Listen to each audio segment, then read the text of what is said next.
Hi, everyone, and welcome back to my Summer Lunch and Learn series. I am Helen Panos, founder of Dynamis Learning. It's a K through 12 tutoring, SAT, ACT prep company, and executive functioning. We are here again every Tuesday for the month of July. This will be the last two that I'm doing for the summer. We are cutting that shorter this year due to a very busy August coming up. Schools have moved up in the start time of August 3rd.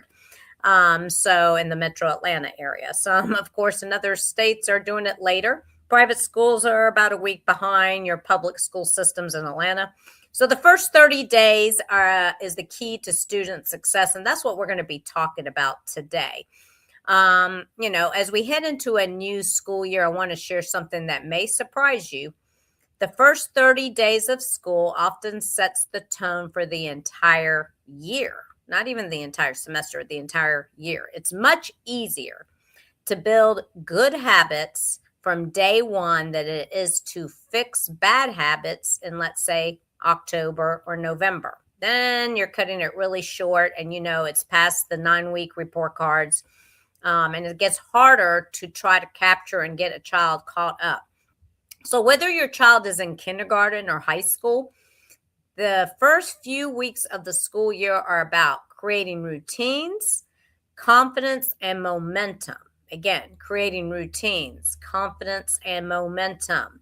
Today, I'm going to share 7 keys that can make the first month much smoother for parents and for students.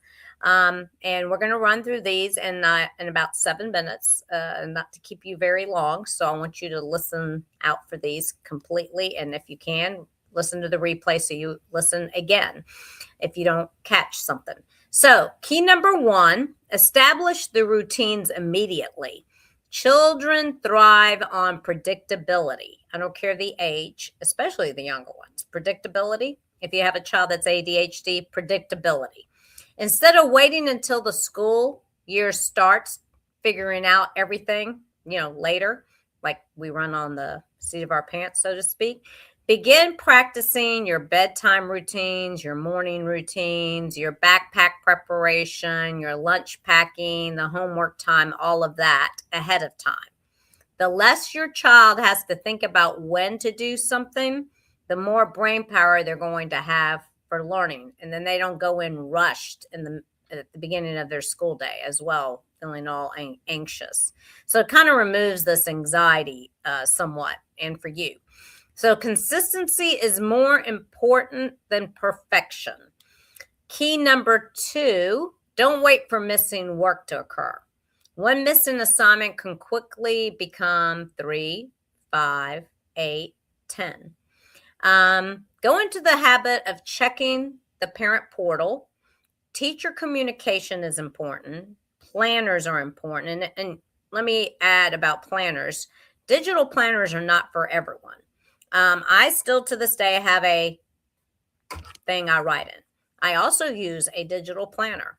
So for certain things, I use a digital planner, but everything is like this in here in this binder, in this planner. I've got it's a quarterly planner, but you can figure out what's best for your child. So get them a real planner that they actually write in, because there's research that says paper to pencil is great and it helps with the memory. So the other thing to get into the habit of checking is assignment lists. Maybe you have a certain day of the week where you check your child's assignments, especially younger kids in elementary. Just 5 minutes a day can prevent hours of stress later on. If your child starts falling behind, address it early instead of hoping that it just fixes itself. I think we tend to get very busy as adults, and then we think, it'll fix itself. That's not really going to happen. I have 25 plus years of experience in a Fulton County school system, and believe me, that doesn't happen. I've seen it all. Number 3, teach organization before it's needed. Everybody needs organization at some point. So organization isn't something students just magically learn. I'm starting to see more and more of this, why we are very busy with executive functioning coaching. I don't know. I was trying to figure out when we learned executive functioning skills. Put down in the comment section when you learned executive functioning skills, meaning how to organize, how to manage your time. I mean, I had such a busy day yesterday. I had to figure out how to manage my time and plug people in, and I had to stay on target. I had a pretty busy day.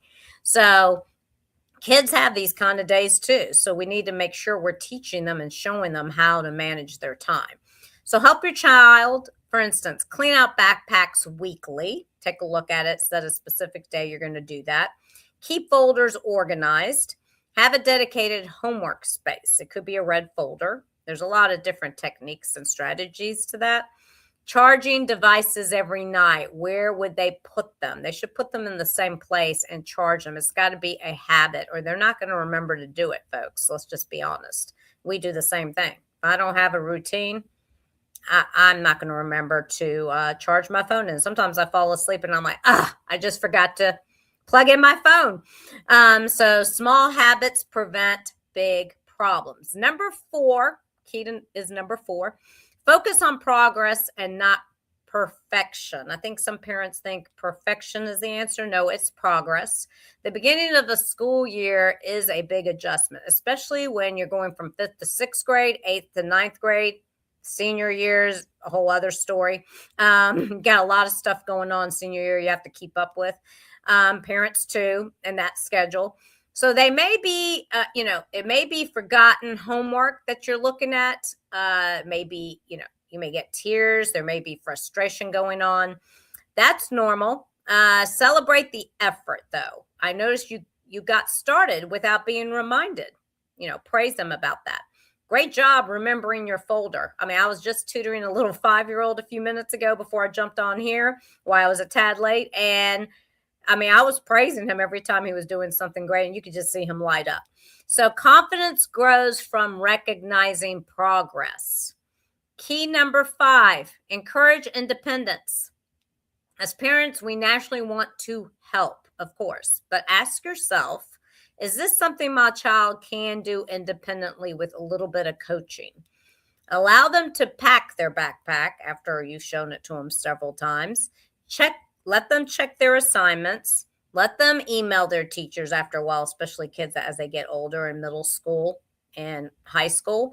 Prepare materials. Allow them to do that. See what they're doing. Let them do it. If they don't do something right, you just kind of step in and gently probe them into doing it right.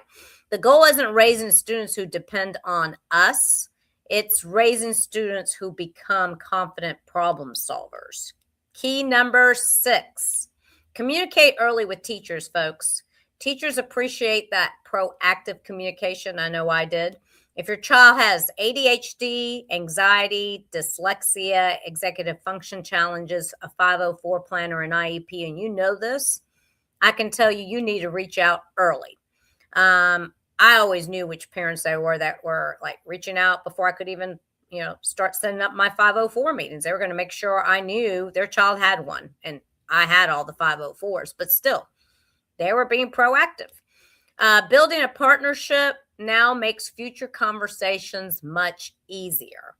And key number 7 is my last one.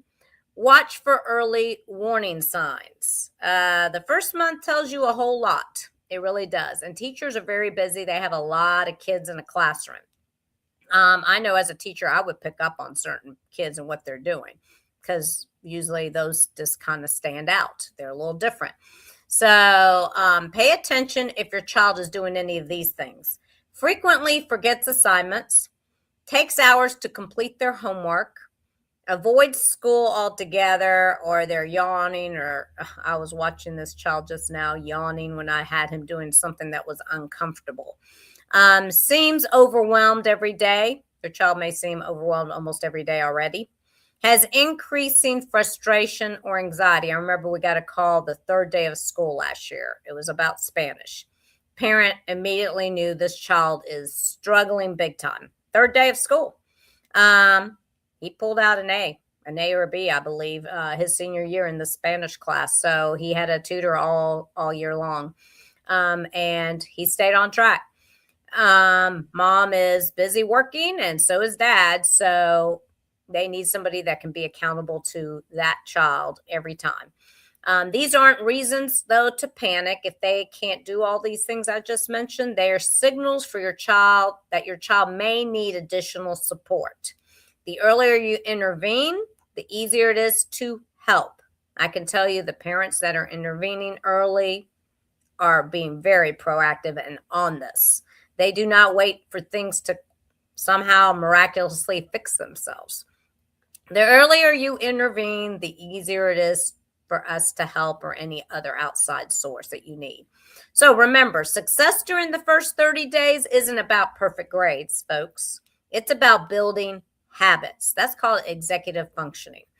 When routines, organization, communication, and independence are established early, the rest of the school year becomes so much easier for the parents, for the student, for the school.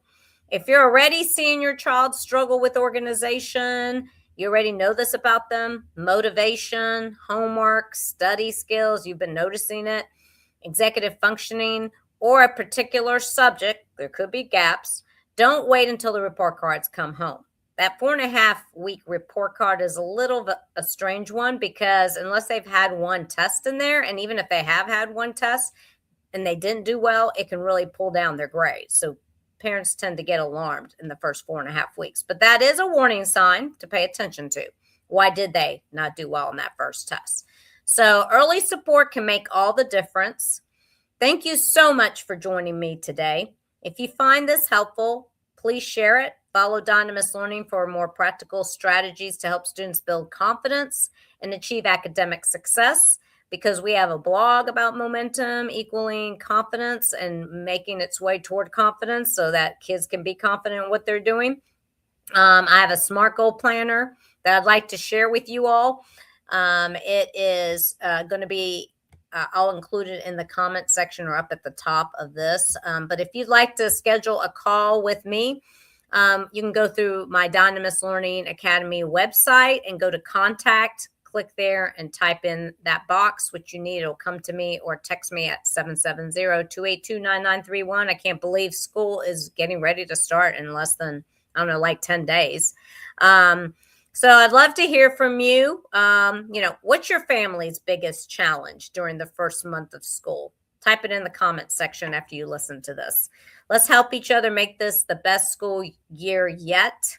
And, reach out, get the SMART goal planner, help your children set those goals early on. It'll keep them focused, and you can have that right there at their desk so they can remember they set these goals and what they needed to do to reach those goals and what challenges they may reach in trying to reach those goals, because they should have realized there are going to be some challenges and who's going to help them to get over those challenges. So get my SMART goal planner sheet. Reach out if you need any assistance from us, whether that's tutoring, SAT, ACT prep, executive functioning, and we do it all. Thank you.